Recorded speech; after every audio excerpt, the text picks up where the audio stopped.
आज जो है वो ये जो लगान होटल पे अटैक हुआ जिसमें 3 हमलावर मारे गए, ये वो होटल है जहां चाइनीज ठहरते हैं। पोल पट्टी और कलई खुल रही है, 600 लोग आके तुम एक पोस्ट को नहीं ले पाए, तुम्हारे 30 लोग जख्मी और अपनी जान और इज्जत बचा के दोनों भागे हो। नहीं तो गलवान जैसी हालत होती तो उनके लीडर जी ना दुनिया में मुंह दिखाने लायक नहीं कहीं रहता। पाकिस्तान को सीखनी चाहिए फर्म पॉलिसी उनसे कि दो ऐसे ममालिक जो कि आई टू आई हैं, एक दूसरे के साथ झड़पें भी होती हैं लेकिन ट्रेड उनका अपनी जगह पे चल रहा है। 75 साल से वो मुल्क जो आज क्लेम करता है कि हम एक जोहरी ताकत हैं, हमने जोहरी हथियार बनाया है, जो कि और ममालिक नहीं बना सके, इवन इन आवर नेबरहुड किसी के पास नहीं बन सका, तो वो एक छोटा सा मोबाइल फ़ोन नहीं तैयार कर सकते, एक 4 पहियों की गाड़ी नहीं तैयार कर सकते। सर माजरत, मुझे ये बातें समझ में नहीं आती। फॉक्सकॉन है ना, फॉक्सकॉन जहाँ कारखाने में वो लफड़ा हुआ था, उन्होंने इंडिया में 4 गुना, चीमा साहब 4 गुना मैन पावर हायर करने का अनाउंस कर दिया। $500 मिलियन इंडिया में तुरंत डाल दिए इन्वेस्टमेंट। अब ये इंडिया कह रहा है ओआईसी को, और वो कह रहे हैं जनाब ये जो ओआईसी का जनरल सेक्रेटरी है ये माउथपीस बना हुआ है, पाकिस्तान का माउथपीस बना हुआ है। एक इंडियन ओरिजिन से ताल्लुक रखने वाली जिनका नाम है रचना सिंह, कनाडा की एजुकेशन मिनिस्टर बन चुकी हैं। सिर्फ हाउसिंग सोसाइटियाँ ही बनाएंगे आप लोग? आप एक IT सिटी भी बना लें सर, हाउसिंग सोसाइटियाँ बना के प्लाट बेचना। हम जो G20 करेंगे ना इस साल, दुनिया देखती रह जाएगी, मार्क में वर्ड्स। हम लोगों ने तो अपना मजाक खुद बनाया हुआ है। इंडिया ने हमें फेल नहीं किया, हमने अपने आप को खुद फेल किया, हमारी एलीट ने हमें फेल किया। मतलब पाकिस्तान का नाम आप देख लें, डोनाल्ड ट्रंप जो है वो पाकिस्तान सुनना ही नहीं गवारा करता, ठीक है, उसको पाकिस्तान से ही नफरत है। और आपको एक और चीज बताऊं, आपको तो पता ही होगा, कल परसों रतन टाटा साहब 500 जहाज का ऑर्डर दे रहे $10 बिलियन का, और अब we are going to become MRO, maintenance operation regional hub, where it will have this.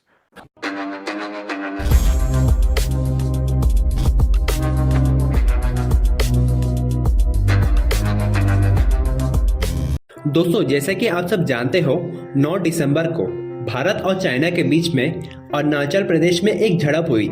इसके ऊपर हमारे रक्षा मंत्री राजनाथ सिंह ने लोकसभा में स्पीच देते हुए कहा कि इस झड़प के दौरान चाइना के बहुत सारे ड्रोन्स भारत के एयर स्पेस की उल्लंघन करने की कोशिश कर रहे थे, जिसके वजह से हमारे एयरफोर्स को करीब 2 से 3 बार एक्टिवेट होना पड़ा और हमारी एयरफोर्स को टेक ऑफ करके चाइना के ड्रोन्स को ये संदेश दिया कि गलती से भी भारत की सीमा की उल्लंघन करना तो दूर, कभी सोचना भी मत, नहीं तो इंडियन एयरफोर्स और इंडियन आर्मी दोनों ही चाइना को मुंहतोड़ जवाब देने के लिए सक्षम है और इस बार तैयार भी है। और दोस्तों, इसके साथ साथ अब अफगानिस्तान भी चीनियों की धुलाई कर रहा है।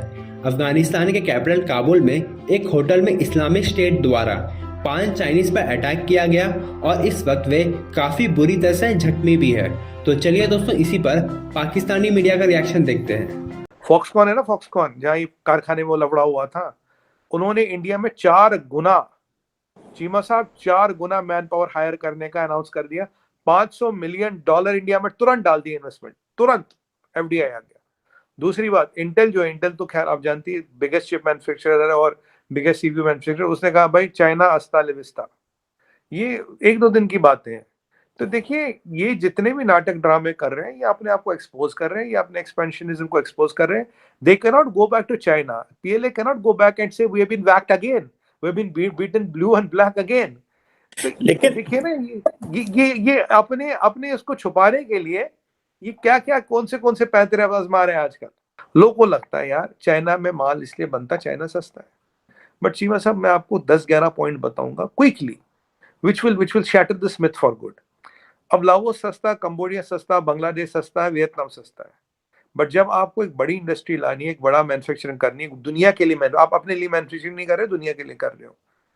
आप बताइए, आपको चाहिए एयरपोर्ट्स, आपको चाहिए रेलवे पोर्ट्स, आपको चाहिए शिपिंग पोर्ट्स, आपको चाहिए एयरलाइन, रोड लाइन, आपको चाहिए कोल्ड स्टोरेज, आपको चाहिए मैन पावर स्किल्ड अनस्किल्ड, आपको चाहिए बैंक्स, आपको चाहिए फॉरेन एक्सचेंज रेमिटेंसेस, आपको चाहिए डेमोक्रेसी, आपका चाहिए आपका IPR स्ट्रॉन्ग होना चाहिए, स्टेबल फॉरेक्स होना चाहिए, फॉरेक्स रिजर्व होने चाहिए कंट्री में, और सबसे बड़ी बात इसके अलावा बहुत बड़ा खुद मार्केट होने चाहिए।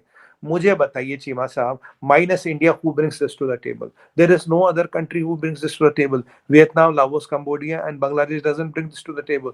सो India is a but natural option. यही चाइना को देख देख के हालत खराब हो रही है।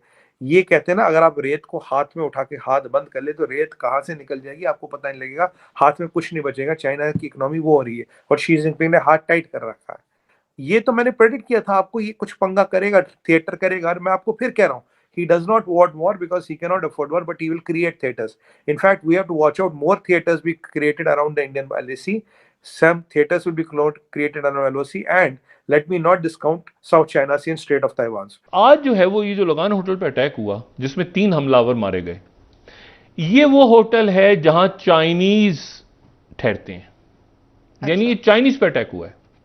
सही।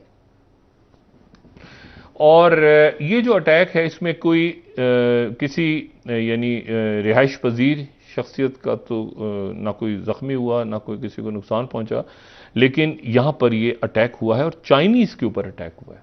और वो अगर हमलावर अंदर दाखिल होने में कामयाब हो जाते तो चाइनीज़ जो हैं वहाँ पे ठहरे हुए जो लोग थे उनकी जानें आज ख़तरे में थी। तो अब इसके बाद चाइना का क्या रद्द-ए-अमल होगा? चाइना की तरफ से, उनकी तरफ से सिर्फ इतना कहा गया है कि हमारे शहरी महफूज हैं और ऑपरेशन क्लीन अप में लोग मारे गए। पाकिस्तान के अंदर एक OIC का डेलीगेशन आया हुआ है और वो डेलीगेशन बड़ी हाई लेवल मीटिंग्स कर रहा है प्राइम मिनिस्टर के साथ, और वो LOC पे भी आई थिंक गए हैं और आज़ाद कश्मीर की लीडरशिप से भी मुलाकातें की हैं।